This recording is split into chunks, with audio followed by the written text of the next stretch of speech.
उधमपुर में जैश ए मोहम्मद के दहशतगर्दों के साथ इनकाउंटर शुरू हुआ है। सिक्योरिटी फोर्सेज और दहशतगर्दों के बीच में ये शाम से ही इनकाउंटर चल रहा है। सिक्योरिटी फोर्सेज ने दहशतगर्दों को जंगलों में घेर रखा है, लेकिन घने जंगल और अंधेरे की वजह से फिलहाल ऑपरेशंस में प्रॉब्लम आ रही है। आईजीपी जम्मू ने इनकाउंटर की जानकारी दी, जिसके मुताबिक छोटी सी एसओजी टीम ने दहशतगर्दों का मुकाबला किया। अंधेरा और जंगलाती इलाका होने की वजह से परेशानी बढ़ रही है। जम्मू कश्मीर के उधमपुर जिले में इस वक्त सिक्योरिटी फोर्सेज और दहशतगर्दों के बीच में एक जोरदार इनकाउंटर चल रहा है। ताज़ा जानकारी के मुताबिक जैश ए मोहम्मद के दहशतगर्द खास तौर पर सिक्योरिटी एहलकार के साथ आमने सामने में है और सिक्योरिटी एहलकारों ने जंगलाती इलाके में दहशतगर्दों को घेर रखा है। आईजीपी जम्मू ने इनकाउंटर की पूरी जानकारी दी। कहा कि छोटी सी एसओजी टीम ने दहशतगर्दों का मुकाबला किया, लेकिन जंगलात और अंधेरा होने की वजह से परेशानी बढ़ रही है। हालांकि फिलहाल दहशतगर्दों की तलाश में सर्च ऑपरेशन चल रहा है।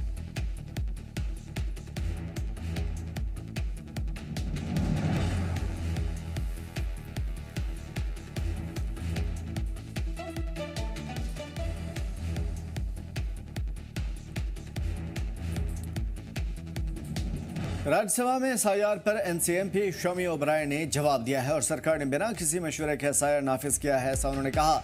एसआईआर के अमल को शमी ओबराय ने बताया कि जमहूरियत के खिलाफ है। आर्टिकल 370 और 35A का मामला भी उठाया। स्टेटहुड को फौरी बहाल करने की मांग की और उसके साथ साथ फौरी तौर पर इन तमाम चीज़ों को दुरुस्त करने को कहा। शमी ओबराय अभी फिलहाल ये चुने गए हैं और पार्लियामेंट में पहुंचे हैं, खासतौर पर नेशनल कॉन्फ्रेंस की जानिब से। और इस वक्त जो मसले चल रहे हैं पार्लियामेंट के अंदर, उन मसलों को हल कराने के लिए लगातार शमी ओबराय आवाज़ उठाते रहे हैं।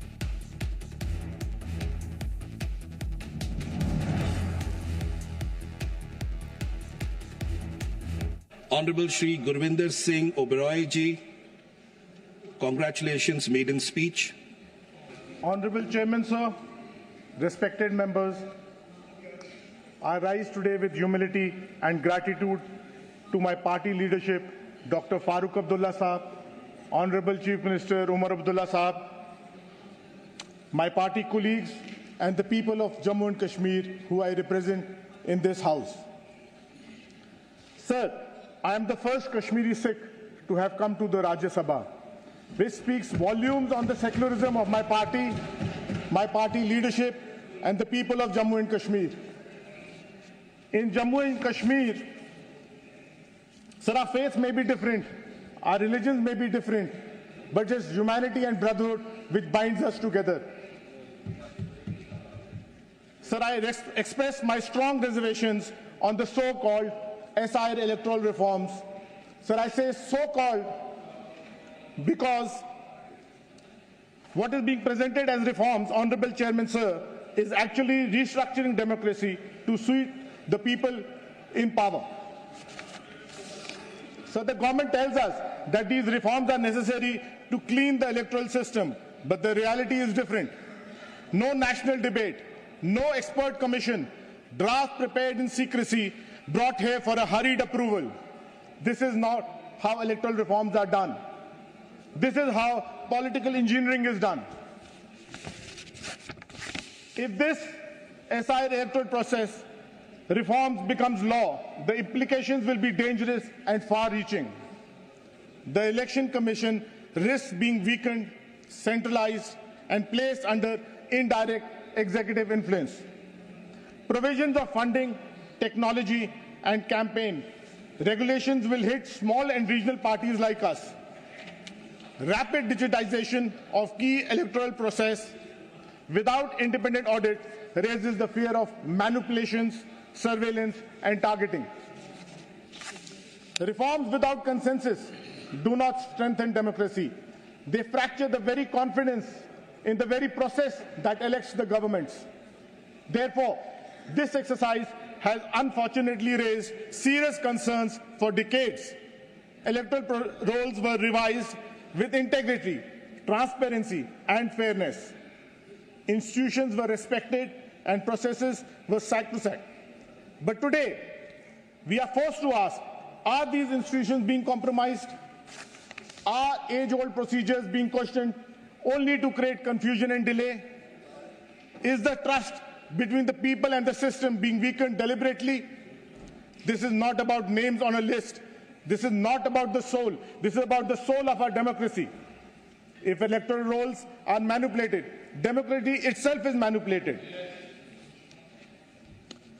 If institutions bend, the will of the people breaks. And let us be clear, many years from now, many of us may not be here, but the people of the great nation will remember only one thing: who stood with the Constitution and who stood against it. Sir, our forefathers conceived a Constitution so beautiful, so inclusive, that no matter whether we come from Kanyakumari or Kashmir, we all were treated equally. That was their vision. This is our responsibility. Sir, today one party is in power, tomorrow another will be. Governments change, the nation remains. But the question history will ask is simple. When the foundations were shaken, who defended the republic? We must say this loudly and clearly: the SIR process inspires suspicion. Let those who think electoral processes can be twisted know that the voter may be silent, but the voter is never helpless. And those who try to erase the names from rolls understand, you can't erase the people's will. You can't delete democracy. Sir, when we talk of weakening of federalism and democracy, it is important to mention that abrogation of Article 370 and 35A on 5th August 2019 was done without the consent of the people and without an elected assembly. Article 370 was not a privilege. It was a constitutional guarantee, a bridge of trust between J&K and the Union of India. Removing it unilaterally undermined that trust. Democracy cannot exist without consent. And sir, legitimacy also cannot exist without representation. Sir, our stand is very clear. We do not accept the manner in which Article 370 was abrogated. We will continue to challenge it democratically, constitutionally, and peacefully. But sir, we must also speak truth to power. Silence is not acceptance. Delay is not consent. And the absence of agitation must not be misread as agreement. But however, let's stick to the point. So the people of Jammu and Kashmir have not surrendered their rights. They have simply been denied a platform to exercise them. Sir, full statehood must be restored immediately. Governance must be accountable, represented and rooted in the will of the people. Statehood must be restored immediately. And anything else, anything less is unacceptable. Sir, the National Conference stands for constitutional, peaceful and democratic engagement. The people of J&K still await their right to voice. Anything that is not on the election reform will not go on record. Separate from political rights. Anything that is not on the election reforms, please sit down. Governance is accountable, inclusive and democratic. Honorable Chairman, anything that is not on the election reforms will not go on record. We do not seek charity. I do understand it is a maiden speech. Please sit down. Please sit down. I'm making the ruling. We do not speak. Please sit down. I'm making the ruling. Sir, we do not seek charity. I'm sorry, that will not go on record. That is not part of the election reforms. Dignity. I'm sorry, honourable member, that will not go on record because it is not part of the election reforms. And our democratic space are non-negotiable. Sir, it is time to restore what was taken. I'm sorry, I'll have to move on then. Though it is a maiden speech, I'll have to move on. You are not speaking on the topic. He's not speaking on the topic. He's not speaking on the topic. Rule 110 applies. Sir, जमहूरियत की राह में सोच नजर से मिलनी चाहिए. हुकूमत बदलती रहती है, वतन से वफा रहनी चाहिए. जय हिंद, जय जम्मू कश्मीर. संतोष ट्रॉफी के लिए टीम के सिलेक्शन पर उठने वाले तनाज़े का जवाब देते हुए सीएम उमर अब्दुल्ला ने अफसोस का इजहार किया और कहा कि नौजवानों का सिलेक्शन काबिलियत की बुनियाद पर होता है और कुछ लोग इस पर सियासत कर रहे हैं. देखिए आप, अगर किसी भी बच्चे को टीम में लिया है असर रसूख की बुनियाद पे, तो उनको टीम में होने की उनको कोई जवाजियत नहीं है टीम में रहने की. लेकिन ये सारे बच्चे जो हैं ये टैलेंट के बुनियाद पे आए हैं. मेरी समझ में नहीं आता ये जो सियासतदान लोग हैं, जो पॉलिटिशियंस हैं, ये हर चीज़ में पॉलिटिक्स क्यों लाते हैं. बच्चे मेडिकल कॉलेज का इम्तिहान पास करके सीट हासिल करते हैं, उसमें भी सियासत। अब बच्चे मेहनत करते, प्रैक्टिस करके फुटबॉल में जो है टीम में जगह लेते हैं, उसमें भी सियासत। बट दे सेड कि वहाँ पर सर वहाँ पे कोई ट्रायल नहीं हुआ, विदाउट एनी ट्रायल जो वहाँ के अधिकारी हैं उनको सिलेक्ट कर लेकर अचानक से उनको पंजाब ले लिया गया। किसी ने कोई ऐसा नहीं किया ना। अब ये खेल कूद में इन लोगों को, अब पॉलिटिक्स आप पॉलिटिक्स में रखिए, एजुकेशन और स्पोर्ट जो है इन चीज़ों को सियासत से बाहर। जम्मू कश्मीर के कैबिनेट मिनिस्टर सतीश शर्मा ने संतोष ट्रॉफी के लिए टीम के सिलेक्शन पर अपने रद्दमल का इजहार किया। कहा कि मेरे नोटिस में जब ये मामला आया तो मैंने तुरंत जांच कमेटी बैठा दी। उन्होंने कहा कि जो भी अफसर इस सब के पीछे होंगे उन पर कड़ी कार्रवाई होगी। उन्हें बख्शा नहीं जाएगा। सतीश शर्मा ने कहा कि कोई भी खेल सियासत की भेंट नहीं चढ़ना चाहिए और अगर ऐसा कुछ भी है तो यकीनन कार्रवाई होगी। कश्मीर का फुटबॉल जो था, मुझे लगता है रियल कश्मीर ने तो इंटरनेशनली वो किया है। जम्मू में ज़रूरत है उसको एनकरेज करने की। जैसे एथलेटिक्स में जम्मू बहुत बेहतर है, लेकिन पॉलिटिक्स को उससे परे रखकर जो लोग ऐसा करने की कोशिश करेंगे विल बी वेरी। और मैं उन अफसरों को भी बोलूँगा, रब का खौफ खाओ, बच्चों के करियर से मत खेलो। इसी लड़ाई की वजह से हमारे केएस के बच्चे रह गए। SO12 की फाइल कब से तैयार बैठी, आप क्यों इधर उधर कर रहे हो उसको यार?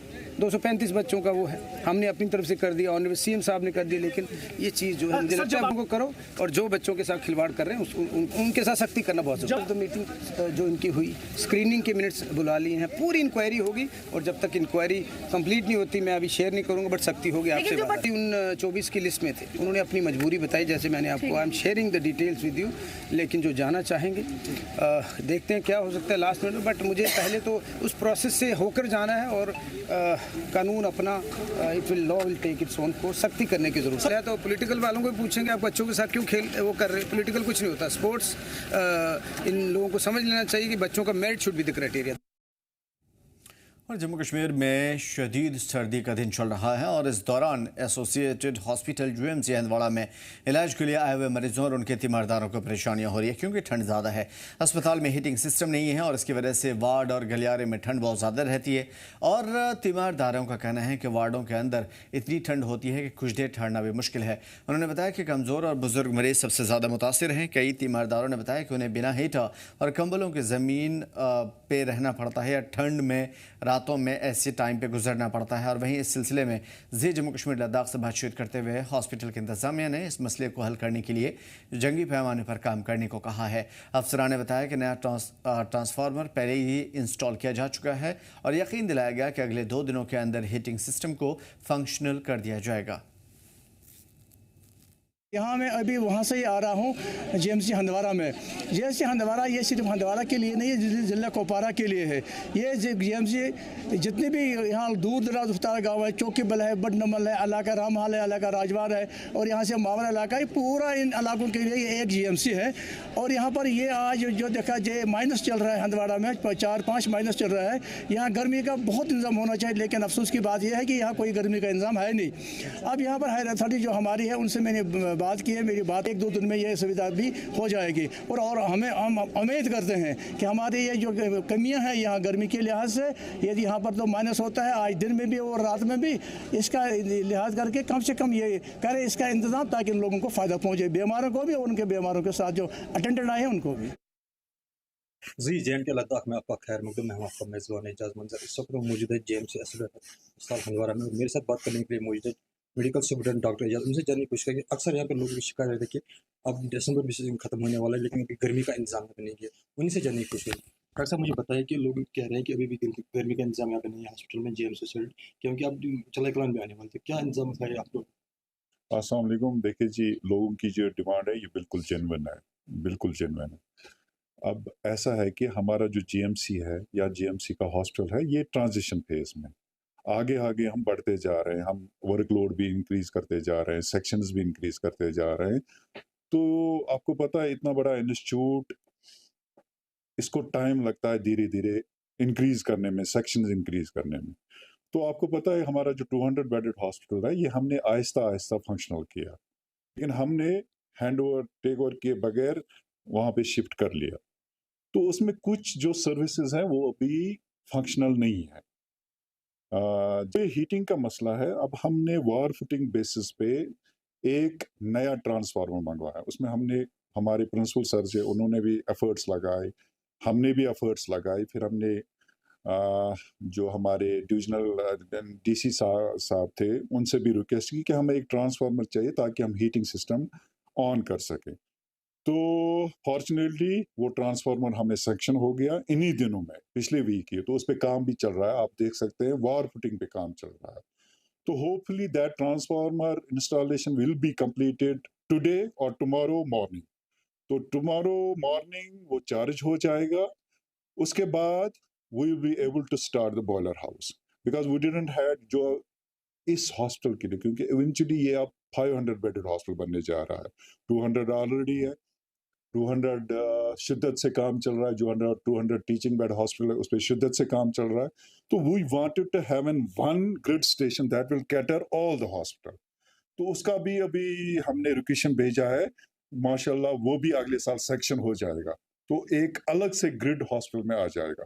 तो फिलहाल हमें इस हॉस्पिटल को कैटर करने के लिए नए हॉस्पिटल की जरूरत, वो नए ट्रांसफार्मर की जरूरत है, वो ट्रांसफार्मर पहुंच गया, उस पर काम चल रहा है। तो आई थिंक बाय टुमारो और day after tomorrow our boiler house will be functional और लोगों को गर्मी का वो सर्विस पहुंच जाएगी अंडर हॉस्पिटल में।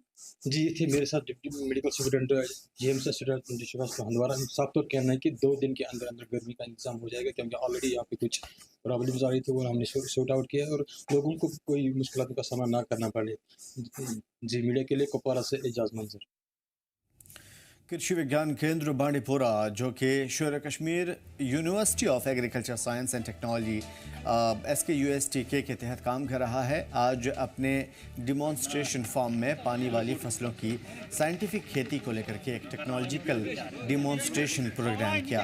और इस पहल का मकसद कश्मीर में वेटलैंड वाली खेती को बढ़ावा देना, रोजगार और मुआश के मौके पैदा करना है। प्रोग्राम में खिताब करते हुए director extension SKUST professor rehab हबीब कंत ने इस पहल की हमायत की और टेक्नोलॉजिकल डिमॉन्स्ट्रेशन किसानों की काबिलियत में इजाफा करने वाला बताया। पानी वाली फसलों को फ़ायदेमंद और रोज़गार से कैसे जोड़ा जाए उसके ऊपर बातचीत की। उन्होंने KVK बांडीपुरा 1 को पानी वाले पौधे के विकास सेंटर ऑफ एक्सीलेंस के तौर पर विकसित करने का विज़न भी रखा।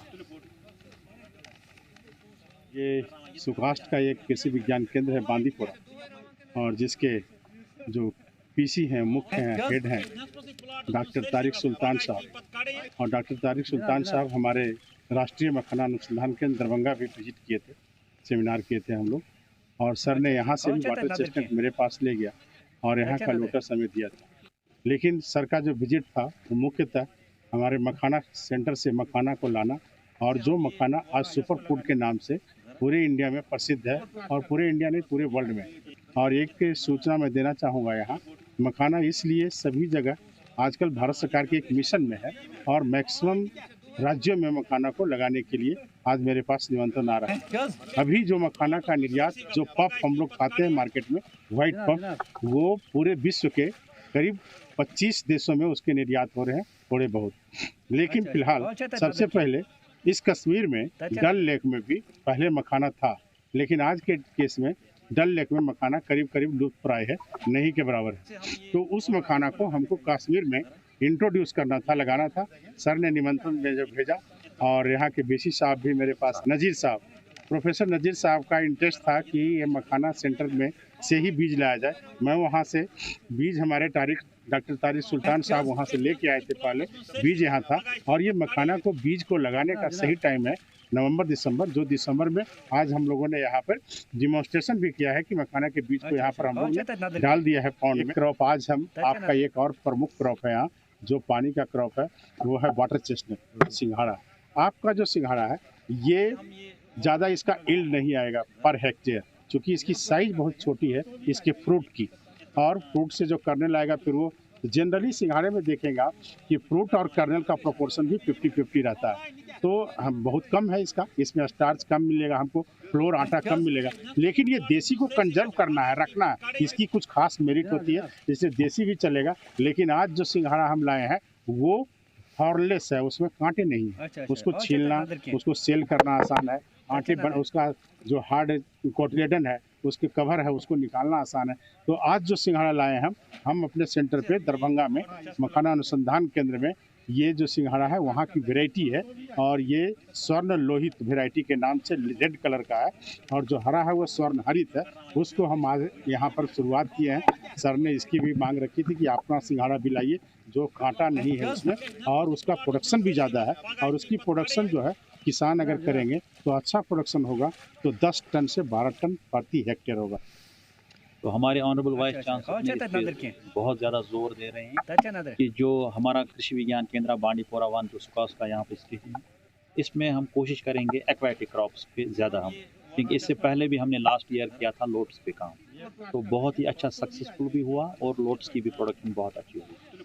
तो जो इस वक्त पूरा अगर हम देखेंगे, जो हमारे नज़ीर साहब हैं वाइस चांसलर सुकास कश्मीर के, और प्रोफेसर रेहाना हबीब कांड जी जो डायरेक्टर एक्सटेंशन हमारी यहाँ पे है, तो इस पे जोर दे रहे हैं कि जो हमारा कृषि विज्ञान केंद्र बांडीपोरा में उसमें एक्वाटिक क्रॉप्स जैसे मखाना और इसी तरह जो वहाँ का वाटर चेस्टनट है, तो जो हमारा अपना रिवायती यहाँ पे वाटर चेस्टनट, उसकी भी एक सिलेक्शन यहाँ पे हमने लगाई। और आज अगर हम देखेंगे यहाँ पे हमने 3 डेमोन्स्ट्रेशन प्लॉट्स बनाए थे।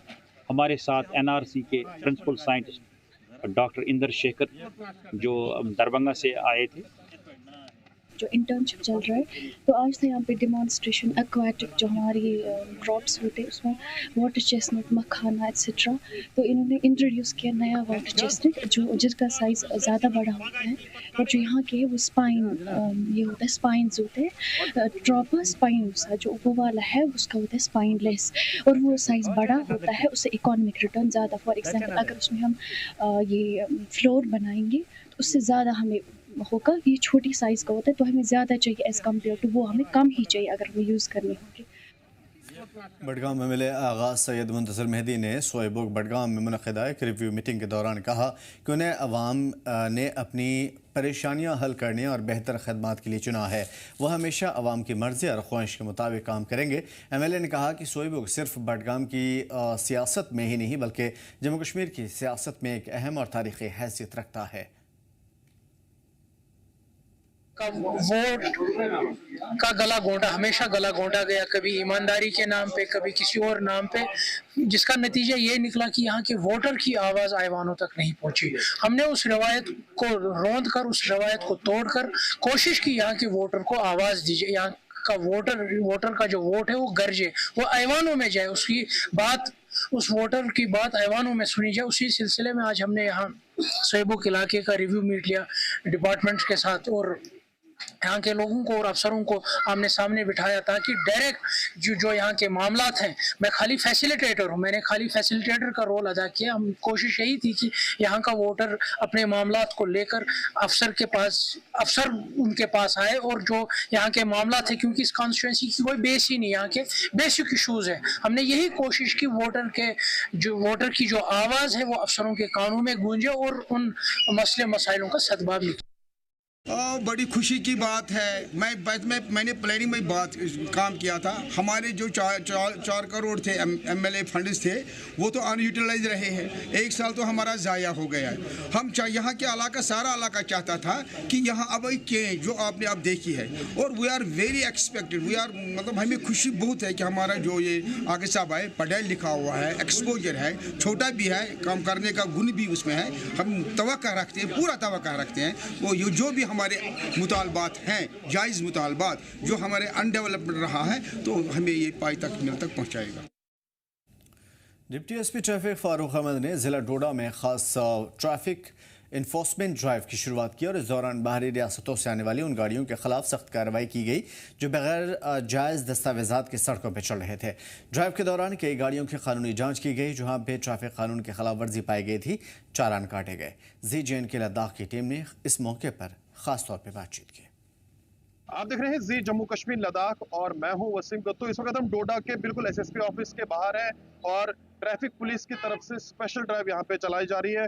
जो भी रूल रेगुलेशंस का वायलेशन कर रहे हैं उनके ऊपर कानूनी कार्रवाई भी की जा रही है। DSP ट्रैफिक फारूक साहब हमारे साथ मौजूद हैं। आज के ड्राइव के बारे में थोड़ा सा जानने की कोशिश करेंगे। सर वेलकम है आपका। थोड़ा सा बताइएगा आज के दिन के हवाले से स्पेशल ड्राइव की तरफ से चलाई जा रही है, मेन मकसद इसका क्या है?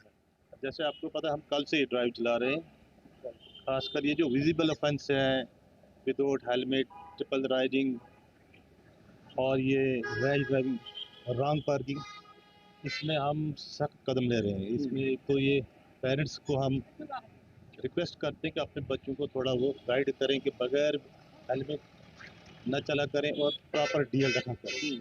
प्लस आपने ये भी देखा होगा कि हम एक ड्राइव एक और चल रही है, साथ साथ में जो बाहर की नंबर की गाड़ियाँ यहाँ पे चल रही हैं, यहाँ पूरे डिस्ट्रिक्ट गोडा में या किश्तवाड़ में, जिन्होंने अपनी गाड़ियाँ बाहर से लाई हैं, जैसे HR नंबर है, DL नंबर है, लेकिन वो अनरजिस्टर्ड चल रहे हैं, उनकी रजिस्टर्ड यहाँ पर नहीं हुई। NOC लाई है, घरों में रखी हुई है और वो बगैर रजिस्ट्रेशन के चला रहे हैं, उनकी गाड़ी किसी खाते में यहाँ पर चल नहीं रही है। कल कोई एक्सीडेंट होगा ना, कोई गाड़ी है उसको ढूंढने वाला नहीं है।